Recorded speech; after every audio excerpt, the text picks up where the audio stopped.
एकादश के बच्चों का आज के बैंकिंग के वीडियो लेक्चर में हार्दिक स्वागत। आज हम पढ़ने वाले हैं चैप्टर 11 स्वर्णमान तथा रजतमान, gold standard and silver standard. कोई देश स्वर्णमान पर तब होता है जब उस देश की मुद्रा की एक इकाई की क्रय शक्ति एक निश्चित वजन के स्वर्ण की क्रय शक्ति के बराबर रहती है। बेनहम। देखिए, बेनहम का ये सेंटेंस क्या बताता है कि जब किसी देश की मुद्रा की एक इकाई, जैसे भारत में रुपया है मुद्रा की इकाई, और 1 रुपया उसकी जितनी क्रय शक्ति है वह एक निश्चित वजन, वो निश्चित वजन उतना ही होगा जितने वजन का वो सिक्का होगा। यानी कि 1 रुपये की क्रय शक्ति जितनी होगी उतने उस सिक्के के वजन के बराबर स्वर्ण की क्रय शक्ति भी उतनी ही अगर है तो आप कह सकते हैं कि भारत में स्वर्णमान लागू है। लेकिन खैर, हम सभी जानते हैं कि इस समय भारत में स्वर्णमान लागू नहीं है, क्योंकि यहाँ पर सोने के सिक्के प्रचलन में नहीं हैं। लेकिन वो देश जहाँ पर स्वर्णमान अगर आप कहते हैं कि लागू है, तो वहाँ पर उनकी मुद्रा की एक इकाई, जैसे 1 रुपया की क्रय शक्ति उतनी ही होनी चाहिए जितना कि अगर वो सोने का सिक्का है तो जितने वजन का वो सोने का सिक्का है उतने वजन के सोने की क्रय शक्ति भी उतनी ही हो जितना कि उस 1 रुपये की क्रय शक्ति है। ठीक, तो मुझे लगता है कि ये बात तो समझ में आने जैसी है, ये शर्त भी समझ में आ गई। अब जो दूसरी बात है जी.एन. होम की, स्वर्णमान एक ऐसी नाव है जो शांत समुद्र में तो चल सकती है किंतु तूफान की प्रतिकूल परिस्थितियों में यह तत्काल टूट जाती है। ये दरअसल स्वर्णमान की कुछ जो कह लीजिए कि विशेषताएं हैं, उनमें से जो ऐसी विशेषताएं हैं जो इसके दोष में आती हैं, ये उसको मेंशन करते हुए ये सेंटेंस है जी.एन. होम का। तो ये सेंटेंस है क्या दरअसल, और ये सेंटेंस कहना क्या चाहता है? मैं आपको बताना चाहता हूँ कि जब कोई किसी देश की अर्थव्यवस्था बहुत अच्छे से चल रही हो तो वहाँ पर स्वर्णमान उस देश की अर्थव्यवस्था को बहुत ऊंचाइयों तक और आगे तक ले जाने में पूरी तरह से सक्षम है। मगर अगर किसी या उसी देश की अर्थव्यवस्था संकट में आ जाए, महंगाई आ जाए, युद्ध काल के बाद की अर्थव्यवस्था हो, ऐसी परिस्थिति में स्वर्णमान बिल्कुल भी उसको मैनेज करने की स्थिति में नहीं होता है। तो वही इन्होंने कहा कि तूफान की प्रतिकूल परिस्थितियों में यह नाव जो शांत समुद्र में बहुत अच्छी चल सकती है, लेकिन प्रतिकूल परिस्थितियों में जब तूफान हो समंदर में तो यह तत्काल टूट जाती है। और यही हुआ है अभी जब आप आगे के इस चैप्टर में पढ़ेंगे कि जब पूरी दुनिया में जब मंदी आई तो पूरी दुनिया की उस मंदी को स्वर्णमान बर्दाश्त नहीं कर सका और ये अपने आप धीरे धीरे ख़त्म हो गया। तो कैसे हुआ, क्या हुआ, आइए चलिए जानते हैं। हम जानते हैं कि धातुमान 2 प्रकार का है, एक तो स्वर्णमान और दूसरा रजतमान। हम आज जो पढ़ने वाले हैं वह यही कि स्वर्णमान जो है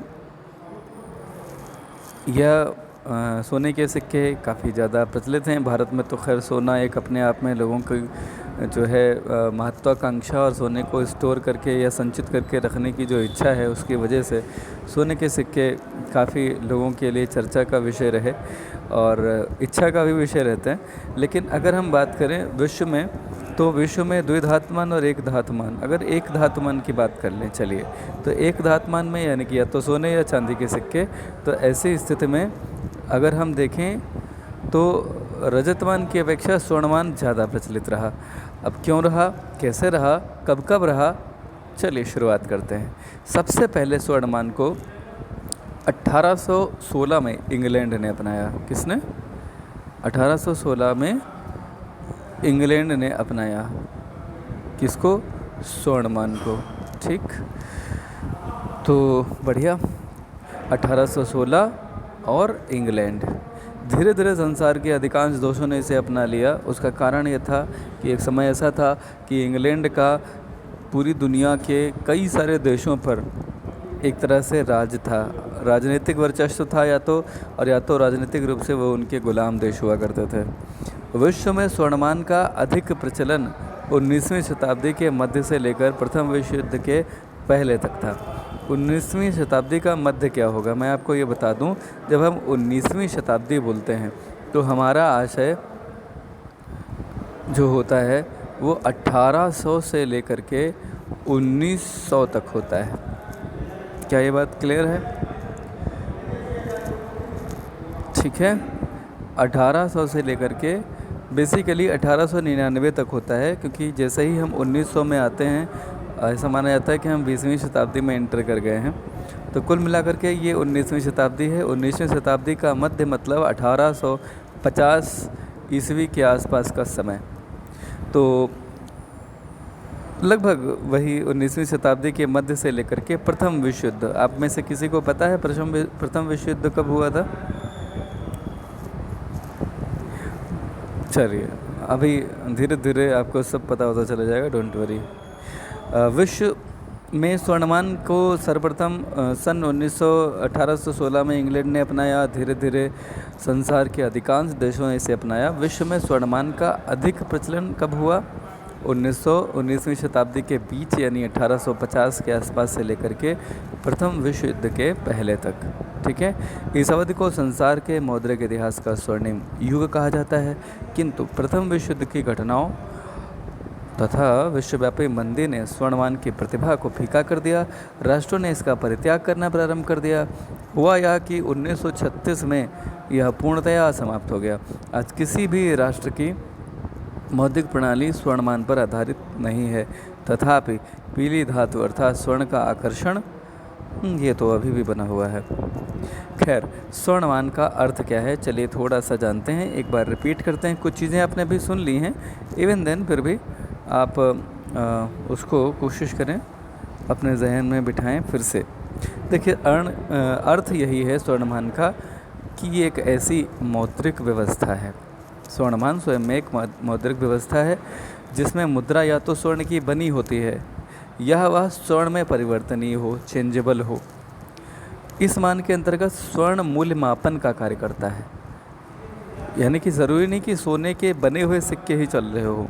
सिक्के सोने के बने हुए चलें ये ज़रूरी नहीं स्वर्णमान के लिए, लेकिन चाहे वो कागज़ के नोट चल रहे हों या किसी अन्य धातु के सिक्के चल रहे हों, वह स्वर्ण में परिवर्तनीय अगर हैं तो स्वर्णमान है, ऐसा कहा जा सकता है। दूसरे शब्दों में स्वर्णमान वह मौद्रिक मान है जिसमें स्वर्ण मुद्रा का वास्तविक प्रचलन आवश्यक नहीं है, किंतु देश में प्रचलित मुद्रा निश्चित दर पर स्वर्ण में परिवर्तनीय होनी चाहिए। बात वही है जो ऊपर कही गई। तो हम समझ गए कि ये क्या है। आपको दो परिभाषाएं समझनी हैं, और वो परिभाषाएं किस किस की हैं। एक तो परिभाषा है जो मुझे लगती है अच्छी, प्रोफेसर थॉमस की। जब कोई देश में स्वर्णमान तब होता है जब उसकी चलन इकाई कानून के अनुसार स्वर्ण के एक निश्चित वजन के बराबर रखी जाती है और उसमें परिवर्तनीय होती है। ठीक है। दूसरा, रॉबर्टसन, स्वर्णमान वह व्यवस्था है जिसमें कोई देश अपनी मुद्रा इकाई का मूल्य तथा स्वर्ण की एक निश्चित मात्रा का मूल्य एक दूसरे के बराबर रखता है। ये दो परिभाषाएं पढ़ लीजिए, काफ़ी हैं लिखने के लिए। इसके बाद में हम यूँ कह सकते हैं यहाँ से निष्कर्ष के तौर पे कि स्वर्णमान में स्वर्ण मूल्यमान का काम करता है। मूल्यमान मतलब मूल्य को स्वर्ण में मापा जाए तो स्वर्ण ही मूल्यमान है, लेकिन स्वर्ण के सिक्कों का प्रचलन आवश्यक नहीं है। और जो भी पत्र मुद्रा या सांकेतिक मुद्रा प्रचलन में होती है बस वह स्वर्ण में परिवर्तनीय होनी चाहिए। ये सबसे महत्वपूर्ण शर्त है। तो कुछ विशेषताएं जो आपने अभी पढ़ ली हैं उनको जल्दी से करते हैं। प्रधान मुद्रा जो भी चल रही होगी उसका स्वर्ण से संबंध होगा। या तो मुद्रा इकाई में स्वयं शुद्ध स्वर्ण की मात्रा घोषित की जाएगी, स्वर्ण का टकसाली मूल्य भी निश्चित कर दिया जाएगा। ठीक है। स्वर्ण मुद्रा की स्वतंत्र ढलाई, स्वर्ण मुद्रा जो होगी उनकी ढलाई स्वतंत्र हो रही होगी। जनता कितनी भी मात्रा में स्वर्ण के सिक्के ढलवा सकती है। अन्य मुद्राओं की स्वर्ण में परिवर्तनीयता, स्वर्णमान में स्वर्ण सिक्कों के अतिरिक्त सस्ती धातुओं के सिक्के, कागजी नोट भी प्रचलन में होते हैं। ये सभी प्रकार के प्रतीक सिक्के और कागजी नोट स्वर्ण में परिवर्तनीय यानी कि चेंजेबल यानी कि कन्वर्टेबल होते हैं। असीमित विधिग्राह्य मुद्रा, ये मुद्रा किसी भी प्रकार के भुगतान के लिए असीमित विधिग्राह्य होगी, मतलब हर व्यक्ति को इसे स्वीकार करना होगा। मुद्रा की जो पूर्ति है वह प्रत्यक्ष और अप्रत्यक्ष रूप से स्वर्ण की मात्रा पर निर्भर करती है, यानी कि यह स्वतंत्र होती है, कंट्रोल्ड नहीं होती है। सरकार या मौद्रिक अधिकारी द्वारा स्वर्ण का क्रय विक्रय, इस अर्थव्यवस्था में सरकार या मौद्रिक अधिकारी निश्चित कीमत पर असीमित मात्रा में स्वर्ण का क्रय विक्रय कर सकता है, क्योंकि जो स्वर्णमान होता है उसमें स्वयं संचालकता का गुण होता है, लेकिन फिर भी अगर अर्थव्यवस्था में कुछ इम्बैलेंसेस यानी कि असंतुलन नज़र आता है, तो जो सरकार या उसके द्वारा अधिकृत मौद्रिक अधिकारी है वह स्वर्ण की एक बड़ी मात्रा खरीद करके या बेच करके देश में मुद्रा की मात्रा को संतुलित करता है। ठीक है, स्वर्ण का स्वतंत्र आयात निर्यात पर कोई प्रतिबंध नहीं होगा। स्वर्णमान के कार्य क्या क्या है, ये एक अच्छा प्रश्न है, पूछा जाता है। आंतरिक कीमत स्तर में स्थिरता बनाए रखना। स्वर्णमान के अंतर्गत पत्र मुद्रा या प्रतीक मुद्रा, इनके पीछे स्वर्ण कोष रखना अनिवार्य होता है। अतिरिक्त मुद्रा के निर्गमन के लिए उतने ही मूल्य के अतिरिक्त कोष रखने होते हैं, किंतु स्वर्ण का भंडार तो अपरिमित मात्रा में होता नहीं है। अतः स्वर्णमान में अत्यधिक मुद्रा निर्गमन का कोई भय ही नहीं रहता, जिससे मुद्रास्फीति की संभावना भी नहीं रहती है। परिणामतः आंतरिक कीमत स्तर में स्थिरता बनी रहती है। यह स्वर्णमान का एक प्रमुख आंतरिक कार्य है कि इसमें आंतरिक कीमत स्थिर रहता है, महंगाई की या मंदी की भी संभावना ना के बराबर होती है। विदेशी भुगतानों में सरलता। आप जानते हैं कि दुनिया का कोई भी देश हो वहाँ सोना मुद्रा के तौर पर स्वीकार होता ही है। आपको निर्यात करना है, आपके देश की मुद्रा उस दूसरे देश में यानी विदेश में नहीं चलेगी, लेकिन अगर आप सोना उन्हें देते हैं या इवन आपके देश के सोने के सिक्के देते हैं तो वह उसे बाकायदा स्वीकार करेंगे। तो स्वर्णमान वाले देशों में पारस्परिक लेन देन में कोई कठिनाई नहीं होती थी। राष्ट्रों की मुद्राएं स्वर्ण की होती थी और उनके पास पर्याप्त स्वर्ण कोष भी होते थे। आवश्यक होने पर विदेशी भुगतान स्वर्ण के माध्यम से भी किए जा सकते थे, तो विदेशी भुगतानों में सरलता थी। ये 2 कार्य हो गए। तीसरा कार्य क्या है? विदेशी दरों में स्थिरता बनाए रखना। अब देखिए, विदेशी विनिमय दरें क्या होती हैं? आपके देश की मुद्रा जब दूसरे देश की मुद्रा के साथ उसकी तुलना की जाती है तो या यूँ कहें कि आपके देश की मुद्रा कितनी इकाइयाँ देनी होंगी आपके देश की मुद्रा की दूसरे किसी भी देश की 1 इकाई लेने में, उस देश की मुद्रा की 1 इकाई लेने में, यही उसका विनिमय दर होता है। तो विनिमय दरें जो होती हैं वो स्थिर बनी रहती हैं। क्यों बनी रहती हैं? क्योंकि मांग और पूर्ति में एक संतुलन बना रहता है। और इसमें सबसे महत्वपूर्ण एक बात जो है वो ये कि किसी भी देश की अगर हम बात करें, उसका जो भुगतान शेष है अगर वो प्रतिकूल हो जाए तो आयातक विदेशी मुद्रा में भुगतान करने के बजाय सरकार से स्वर्ण खरीद कर स्वर्ण के माध्यम से निर्यातकों को भुगतान करने लगते हैं। तो कुल मिलाकर के इससे विदेशी मुद्रा की मांग में कोई वृद्धि होती ही नहीं है। तो ये विदेशी विनिमय दरों की स्थिरता बनाए रखने में काफ़ी मददगार सिद्ध होती है। ये बात समझ में आई क्या? जैसे मान लिया आपके देश की जो मुद्रा है उसका मूल्य किसी कारण से जो है घट गया, जो फॉरेन मनी है आपकी, जो विदेशी मुद्रा है उसके मुकाबले, तो आप अपने देश की मुद्रा की जगह आप सोने का उपयोग शुरू कर दीजिए। तो सोने इसका जैसे ही आप उपयोग शुरू कर देंगे तो वैसे ही आपके देश की जो मुद्रा है उसकी सप्लाई वहाँ, अगर आप इसी मुद्रा से ख़रीदना चाहते तो इसकी सप्लाई वैश्विक बाज़ार में बढ़ती। जिसकी भी सप्लाई वैश्विक बाज़ार में बढ़ जाती है उस मुद्रा का मूल्य घटता चला जाता है। लेकिन जैसे ही आप अपने देश की मुद्रा की जगह सोने से आप आयात करना शुरू करते हैं, वैसे ही आपके देश की मुद्रा की आपूर्ति घटती है और परिणाम स्वरूप आपके देश की जो विनिमय दर है वो फिर से बढ़ जाती है। तो इस तरह से विनिमय दरों में स्थिरता बनाए रखने में स्वर्णमान बहुत कारगर होता था। अर्थव्यवस्था में भी स्थिरता बनाए रखने में स्वर्णमान काफ़ी मददगार होता था, क्योंकि अर्थव्यवस्था 2 चीज़ों पर निर्भर करती है, एक तो आंतरिक मूल्य और दूसरा बाह्य मूल्य। इन दोनों में स्थिरता बनाए रखने से अर्थव्यवस्था में भी स्थिरता बनी रहती थी, है ना। तो स्वर्णमान के आपने कार्य पढ़े, अब गुणों को पढ़ लेते हैं। पहला गुण तो ये है कि जनता का विश्वास स्वर्णमान पे सबसे ज़्यादा है, क्योंकि 100% कोष सरकार इसका बना के रखती है, परिवर्तनीय भी होती है। स्वयं संचालकता का गुण होता है, इसमें आप स्वतंत्र रूप से टकसाल में जा कर के सिक्के ढलवा सकते हैं, विदेशों से आयात निर्यात कर सकते हैं। तो इससे क्या होता है, स्वयं संचालकता का गुण रहता है। परिणाम स्वरूप ना तो आंतरिक कीमत स्तर बहुत ज़्यादा घटता बढ़ता है और ना विनिमय दर। तो इससे क्या होता है कि हमारे देश में भुगतान संतुलन भी ठीक होता है। इस पूरे पैराग्राफ को एक बार फिर से अच्छे से पढ़ें और समझें। मैं दोबारा पढ़ूंगा तो ये रिपीटिशन हो जाएगा। मुद्रा प्रसार का भय नहीं।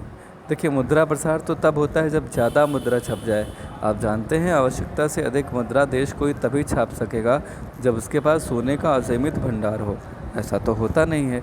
इसलिए असीमित सोने के सिक्के या मुद्रा की इकाइयाँ छप जाएंगी, इसकी कोई संभावना ही नहीं है। इसीलिए मुद्रा प्रसार का भी कोई भय नहीं है। मुद्रा प्रसार का मतलब मुद्रा की मात्रा का ज़्यादा हो जाना। आंतरिक कीमत स्तर में स्थिरता अभी हम पढ़ चुके हैं। मुद्रा के मूल्य में स्थिरता, ये मुद्रा के क्रय शक्ति की बात है। आप जानते हैं कि मुद्रा का मूल्य जो आंतरिक कीमत स्तर है उससे अलग नहीं है। विदेशी विनिमय दरों में स्थिरता, ये भी हम अभी पढ़ चुके। अगर विदेशी विनिमय मूल्य घट जाए तो सोने के माध्यम से आयात करने की वजह से चीज़ें जो है कंट्रोल में रहती हैं, और निर्यात में हम अपने देश की मुद्रा ही लेना चाहते हैं। तो कुल मिलाकर के हमारा फ़ायदा रहता है स्वर्णमान में दोनों परिस्थितियों में। अंतर्राष्ट्रीय मुद्रा के लाभ क्या क्या हैं? आप देखिए, स्वर्णमान एक अंतर्राष्ट्रीय मुद्रा है, तो इससे आपको ग्रहण करना विश्व रेलवे की शाखा लाइनों में गेज को मुख्य लाइन से सम्मिलित करने के समान है। मतलब विश्व रेलवे की शाखा लाइन के गेज को मुख्य लाइन में आप सम्मिलित कर लीजिए, यानी कि अपने देश की मुद्रा को आप एक तरह से अंतर्राष्ट्रीय मुद्रा बना लेते हैं। आपके देश की मुद्रा पूरी दुनिया में चलने लगे तो सोचिए कितनी सुविधा हो जाएगी अंतर्राष्ट्रीय व्यापार को। अंतर्राष्ट्रीय निवेश को भी प्रोत्साहन देता है स्वर्णमान। कैसे? स्वर्णमान को समूचे यूरोप में स्थापित किए जाने पर इसमें न केवल उत्पादन व्यापार में वृद्धि होती, बल्कि अंतर्राष्ट्रीय पूंजी को उन क्षेत्रों में जाने में भी प्रोत्साहन मिलता जहां उनकी आवश्यकता सबसे अधिक थी। लेकिन अफसोस कि स्वर्णमान पूरे देश में, पूरी दुनिया में लंबे समय क्या, पूरी दुनिया में तो खैर कभी भी लागू नहीं हो सका। कुछ देशों ने इसे अपनाया, लेकिन कुछ ही वर्षों बाद इसे उन्हें छोड़ना पड़ा। खैर, आदर्श मुद्रामान के अधिकांश गुणों से परिपूर्ण भी है स्वर्णमान।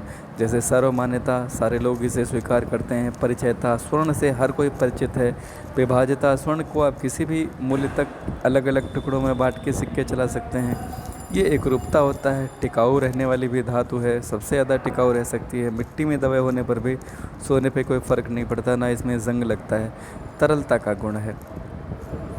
कुछ दोष भी हैं स्वर्णमान में जिन्हें हमें पढ़ने पड़ेंगे, तो चलिए स्वर्णमान के कुछ दोष भी पढ़ लेते हैं। स्वर्णमान के कुछ गंभीर दोष हैं। पहला, लोच में कमी। आपके देश की अगर मुद्रा की मांग आपके देश में बढ़ जाए तो आपके पास स्वर्ण का तो असीमित कोष होता नहीं है, तो आप मुद्रा की मात्रा को बढ़ा नहीं सकते। स्वर्ण का अपव्यय। स्वर्ण के सिक्कों का वास्तविक में प्रचलन होने पर स्वर्ण जैसी बहुमूल्य धातु की गिरावट से देश को हानि होती है। यदि स्वर्ण सुरक्षित कोष में रखा जाता है, सिक्के नहीं भी चलते हैं प्रचलन में, पत्र मुद्रा या अन्य सस्ती धातुओं के सिक्के चलें, तो भी वह पैसा, वह जो सोना होता है वो वहाँ फंस जाता है और उसका अन्य महत्वपूर्ण कार्यों में उपयोग नहीं हो पाता। महंगा मान, बहुत महंगा मान है।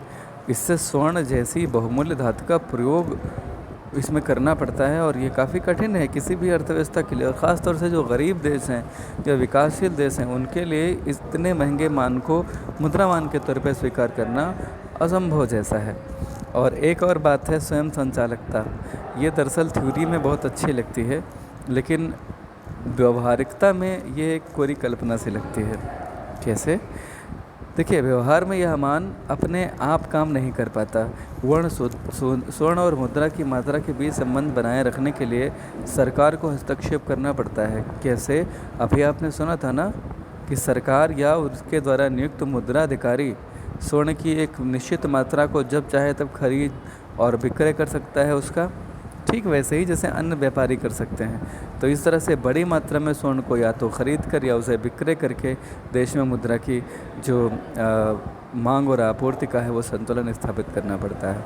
तो दरअसल व्यवहार में यह स्वयं संचालकता का गुण एक कल्पना मात्र ही है, क्योंकि अंतर्राष्ट्रीय स्तर पर इसका सहयोग नहीं मिलता। सीमित क्षेत्र। निर्धन तथा अल्प विकसित राष्ट्रों के पास स्वर्ण की कमी होती है, जिसके कारण वे स्वर्णमान को नहीं अपना पाते। अच्छा, चलो एक बात अभी छूट गई, बता ही देते हैं। अंतर्राष्ट्रीय सहयोग का अभाव क्या होता है? जैसे अभी आपने पढ़ा था ना कि अगर आपके देश का जो मुद्रा का जो विनिमय मूल्य अगर वह घट जाए तो मैंने बताया था कि आप सोने से क्या करते हैं, आयात शुरू कर देते हैं।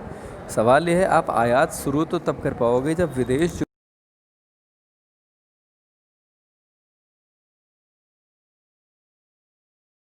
की सुविधा दें, स्वर्ण में भुगतान करने की सुविधा दें।